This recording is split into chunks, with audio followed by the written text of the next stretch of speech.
So this is our chapter 3 mini-sode, and this is just a way for us to kind of catch up on things from chapter 2 that maybe we might have missed out on, but then also bring you into and give you a sneak peek into chapter 3.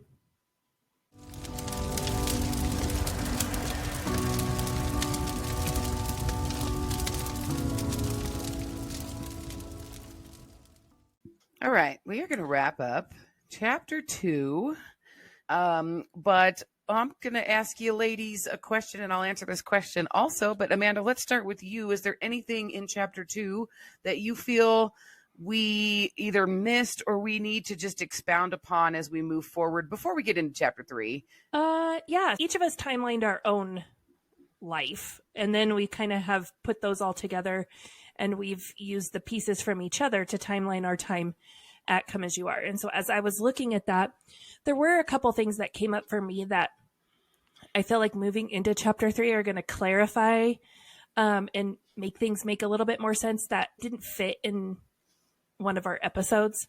So one of those things was in 2014, my husband was asked to start baptizing people. And the sole reason he was asked to do this is because he's a tall, strong guy.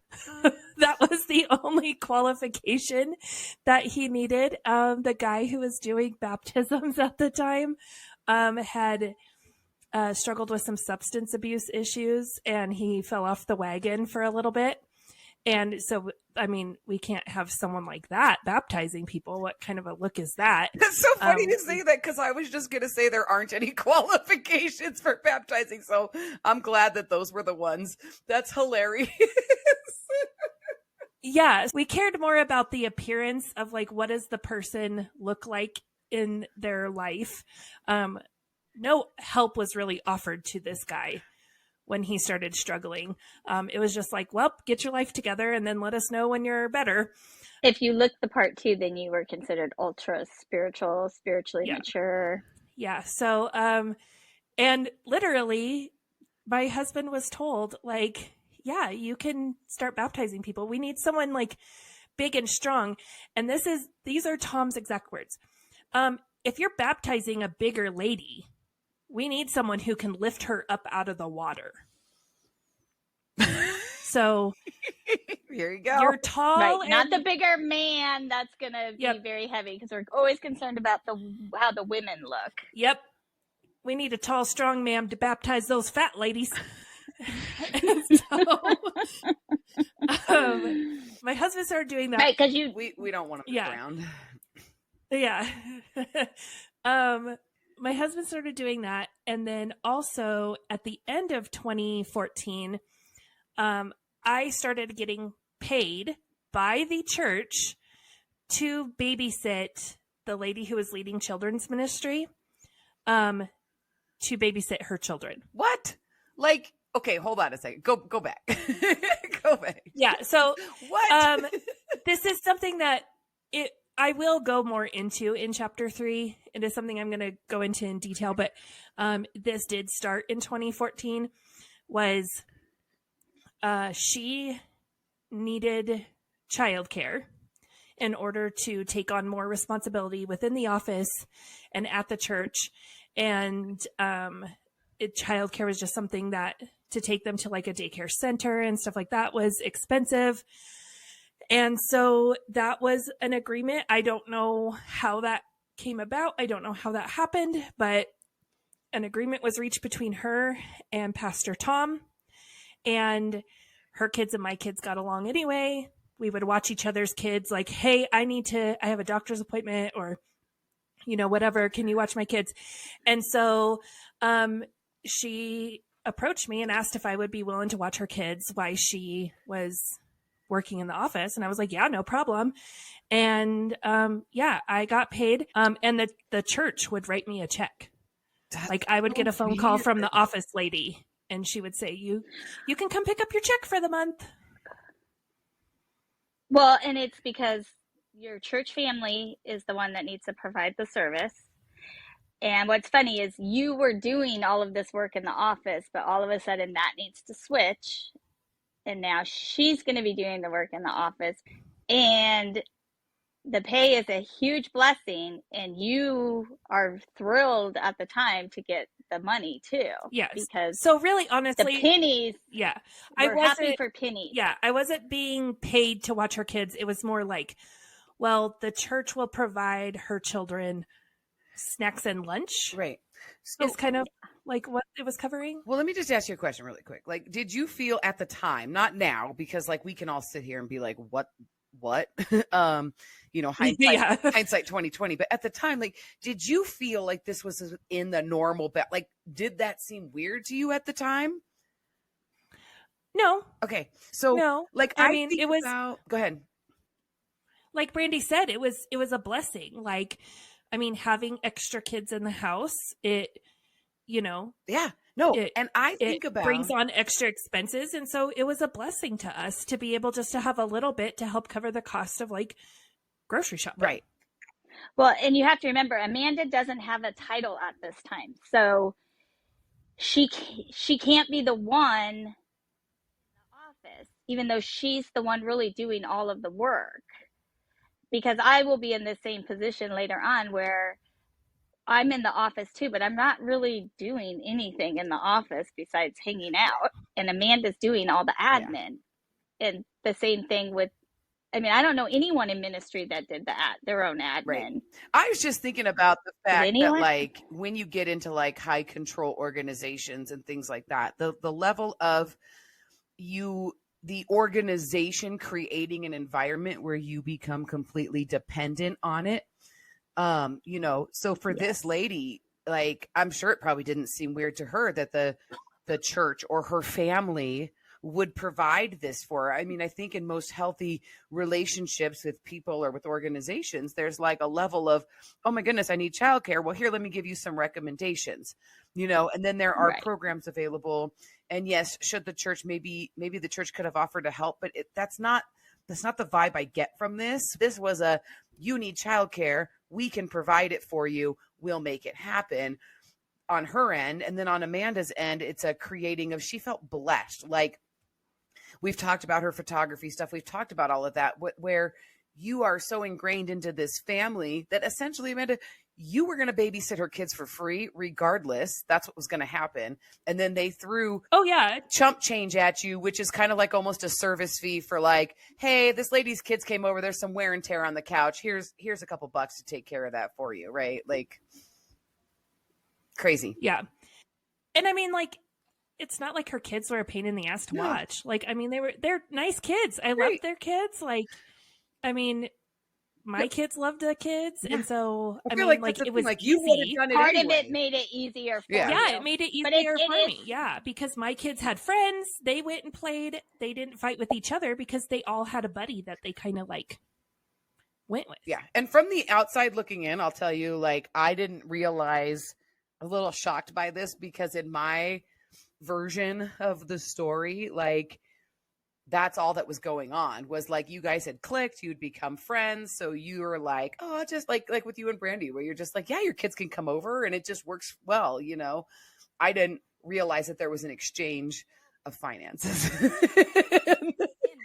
It's not just an exchange of finances to control Amanda. Oh yeah. Yeah. That's the real point. Absolutely. Of this. I was being paid to keep my ass out of the office. Yeah. That's what that was. Oh, I could. Yeah. I see there's all kinds of backstories to that. Absolutely. Yeah. And we'll get into that more. But anyway, those are my two things that I just wanted to kind of like bring up, because to make the timeline make more sense. Yeah. So, do you ladies have anything that, during this time, to mention? I really don't. I feel like we wrapped up chapter 2 really well. I feel like we included the things we need to include. And I do understand that, like, up until this point, this entire story has been building a lot of groundwork for our listener to understand that, like, yeah, some of this stuff is crazy. And some of it you're like, well, is that really an issue? But as we continue to tell the story, you're going to be like, oh, I see. And we're kind of at a pivotal point in the story of, like, if these things, a lot of these things didn't happen, future things aren't going to happen. and some of the future things, good and bad. Like it is like when you look back and you're like, whoa, bird's eye view. And so, yeah, coming along and just saying, hey, you know what? This is where we're at. We've built this groundwork, and I'm at a place where there's nothing that I really needed to tie up with chapter 2. Well, and that's what I was going to say too, is it's important to realize how fast things are moving, because some of the things that I talk about that are happening in 2014 and 15, in my mind, they happened in 2018. So that's how fast this train moves when you get on. And I mean, within 6 months, it's like I've been there 6 years. Yeah. And so that's what's hard to understand from the outside looking in, and your narrative changes as you go. Yeah. Yeah. And it happens so fast, you don't even realize your narrative's changing and you accept it. Well, and when you want to be all in and you want to be moving forward quickly, because the 3 steps to freedom, yep. You're going to get on that train to move as quickly as possible. Yeah. Yeah. And some people, the train went really fast, and some people, they were like, wait a minute, I have my ticket. Can you please take my ticket so I can get off and go to the next? Stuck at the train depot in Albuquerque. Nobody wants that. And I think there's some people that got frustrated because they saw how fast the train moved for others. Yeah. And they felt like theirs was standing still. And so that's what causes problems down the road also. Right. All right. So jumping into chapter 3. Yeah, we have trigger warnings for pretty much everything. Everything that you can think of, we have trigger warnings for. Things we're going to discuss in this chapter: abuse, child abuse, suicide, death. We are talking about all of those things. Yeah, we're going into probably just like the deepest, darkest time I would think in all of this church's history, but it was this year. And I think this is the most flabbergasting year of like, when you look at when things happen, like Brandi was just saying, the timeline, the way that your brain compartmentalizes information to where you think it happened at certain times, or you think it happened years apart, or you thought it happened back to back. Like when you actually look at it and you realize like the time in between these events. But then when we got to this year timelining and we were like, how did all of this stuff happen within 12 months? Like this was the most, and it's all trauma. It's all circumstances that will breed trauma within you. Like it's crazy. If there are hard topics that you will be triggered by, like we are going to be talking about those, and it's not a joke. We laugh, but it's not a joke that there is a trigger warning on all of these episodes. Especially in the beginning. Yeah. So we're calling chapter 3 Ruins to Redemption. It's named after a women's retreat that we had during this time. But also as we tell our story, you're going to see like this covers the years 2015 to 2016. So 2015 was that ruins year. Like it was a devastating year for us. And as a church, for each of us individually, it was a very hard year.